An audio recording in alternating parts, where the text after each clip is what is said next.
नमस्कार, मी संगीता. स्वागत आहे तुमचं चविष्ट खाद्यकृती विथ संगीतामध्ये. तर आज आपण अगदी झटपट होणारा म्हणजे अर्ध्या तासाच्या आत होणारा पातळ पोह्यांचा चिवडा कसा करायचा ते पाहणार आहोत. तर त्यासाठी मी गॅसवर कढई ठेवली आहे. थोडीशी पसरट आणि मोठी कढई घ्या, म्हणजे आपल्याला पोहे भाजायला सोपं जातं.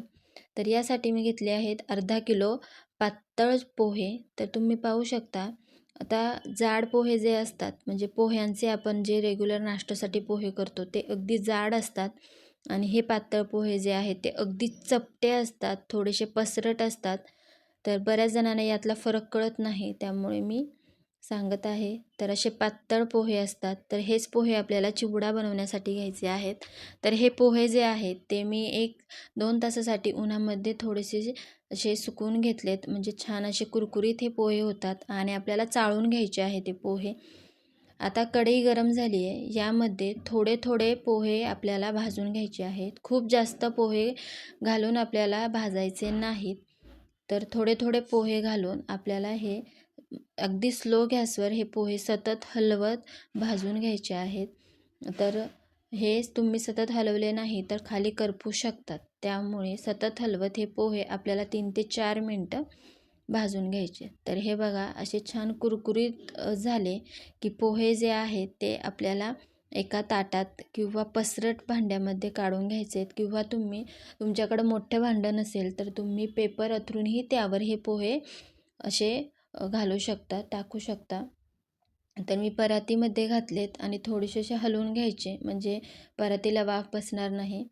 आता थोडे थोडे करत सगळे पोहे जे आहेत ते आपल्याला अशा पद्धतीने भाजून घ्यायचे आहे. आणि पोहे भाजताना गॅसची फ्लेम जी आहे ती स्लोच ठेवा.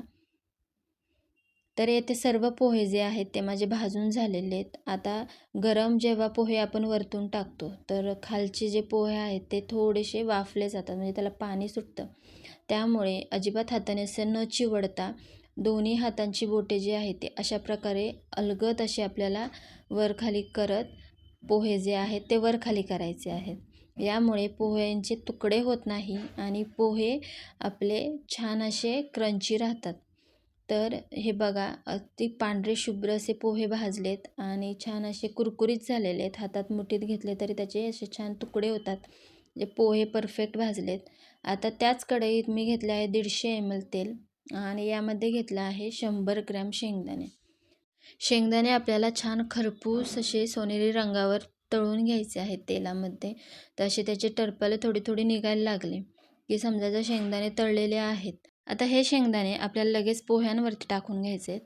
पण हे पोहे मी परातीत काढले होते, आता थंड झालेत, ते मी एका मोठ्या घमेल्यामध्ये काढून घेतलेत. त्यामुळे आपल्याला हे मिक्स करायला सोपं जातं. तर शेंगदाणे तळून झालेत. आता मी येथे घेतले आहे सुके खोबऱ्याचे काप. हे 100 ग्रॅम इतके सुक्या खोबऱ्याचे काप आहेत आणि अगदी पातळ असे स्लाईस करायचे आहेत.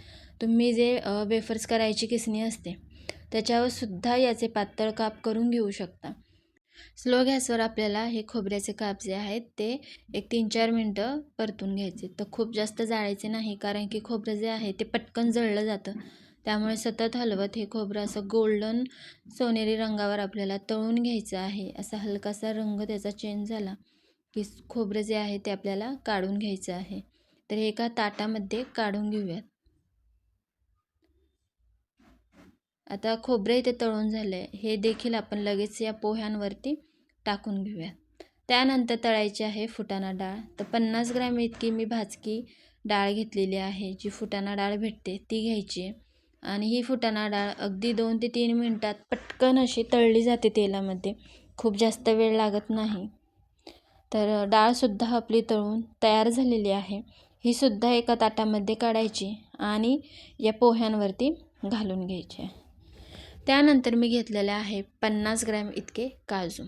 तर काजूचे तुकडे जे आहेत ते घ्यायचे आहेत, म्हणजे ते दाताखाली आले की छान लागतात पोह्यांच्या चिवड्यामध्ये. तर हे देखील भाजायला आपल्याला म्हणजे तळायला अगदी 1-2 मिनिट फक्त काजू तळायला लागतो. खूप जास्त वेळ काजू तळायचा नाही आणि खूप असा ब्राऊनही करायचा नाही. हलकासा सोनेरी रंग आला की लगेच काढून घ्यायचे. तर येथे काजू देखील आपले तळून तयार झालेले आहेत. आता हे देखील आपण या पोह्यांवरती घालून घेऊयात. त्यानंतर मी एक 5-6 हिरव्या मिरच्या ज्या आहेत त्या चिरून घेतलेल्या आहेत. तर मिरचीच्या तिखटाचं प्रमाण तुम्ही तुमच्या आवडीनुसार कमी जास्त करू शकता. मिरची खूप तिखट असेल तर तुम्ही 3-4 मिरच्या घातल्यात तरीही चालेल. तर तेलामध्ये मिरची घातली तर मिरची छान अशी कुरकुरीत होईपर्यंत आपल्याला तळून घ्यायची आहे. मिरची अजिबात कच्ची राहिली नाही पाहिजे. त्यानंतर मी घातला आहे कढीपत्ता. कढीपत्ता देखील तेलामध्ये कुरकुरीत होईपर्यंत तळायचा आहे. जर मिरची आणि कढीपत्ता तुमचा थोडा जरी त्यामध्ये पाण्याचा अंश शिल्लक राहिला तर तुमचा चिवडा आहे तो लवकर सादळतो, म्हणजे खराबही होतो आणि सादळतोही. त्यामुळे त्याचा क्रंच जो असतो चिवड्याचा तो कमी होतो. त्यामुळे मिरची आणि कढीपत्ता छान तेलात कुरकुरीत होईपर्यंत तळून घ्या. त्यानंतर त्यामध्ये घालायचं आहे आपल्याला हिंग आणि अर्धा चमचा हळद. गॅसची फ्लेम जी आहे ती बंद करायची. आपल्याला हे फोडणी जी आहे ती हलवून घ्यायची आणि लगेच ही गरम फोडणी या पोह्यांवरती सगळ्या बाजूंनी अशी ओतून घ्यायची आहे. म्हणजे सगळ्या पोह्यांना या फोडणीचा फ्लेवर लागेल. आता कढईमध्ये भरपूर हळद आणि तेल होतं, तर ते मी पोहे घालून सगळं आपण पुसून घ्यायचं आहे. म्हणजे यातलं सगळं पोह्यांना सगळ्या तेलाचा अंश जो आहे तो एकसारखा आणि व्यवस्थित लागला जातो. आता बघा छान अशी कढई आपली स्वच्छ झाली. आता यामध्ये घालायचे हे अर्धा चमचा किंवा एक छोटा चमचा तुम्ही जिरे पावडर घालू शकता. त्यानंतर घालायचे आहे 2 चमचे पिठी साखर. पिठी साखर जर तुम्हाला आवडत नसेल तुम्ही स्किप केली तरीही चालेल, पण छान लागते पोह्यांमध्ये. त्यानंतर चवीनुसार मीठ घालायचं आणि लगेचच 2 उलथणे किंवा झाऱ्या काहीही असेल त्याने आपण असं मिक्स करून घ्यायचं आहे. हाताने मिक्स केलं तर चिवड्याचा खूप असा चुरा होतो, त्यामुळे अशा पद्धतीने तुम्ही मिक्स करा. लगेच सेकंदात हा चिवडा मिक्स होतो आणि पाहू शकता मस्त कुरकुरीत असा झटपट बनणारा पातळ पोह्यांचा चिवडा आपला तयार झालेला आहे. दिवाळीचा एक फराळ आपला येथे तयार झाला आहे आणि हा अगदी सोपा प्रकार आहे. खूप झटपट होणारा हा दिवाळी फराळामधला प्रकार आहे. तर हा नक्की ट्राय करा आणि खायलाही कुरकुरीत लागतो. हा थंड झाल्यावर लगेच तुम्ही हवाबंद डब्यामध्ये भरून ठेवा.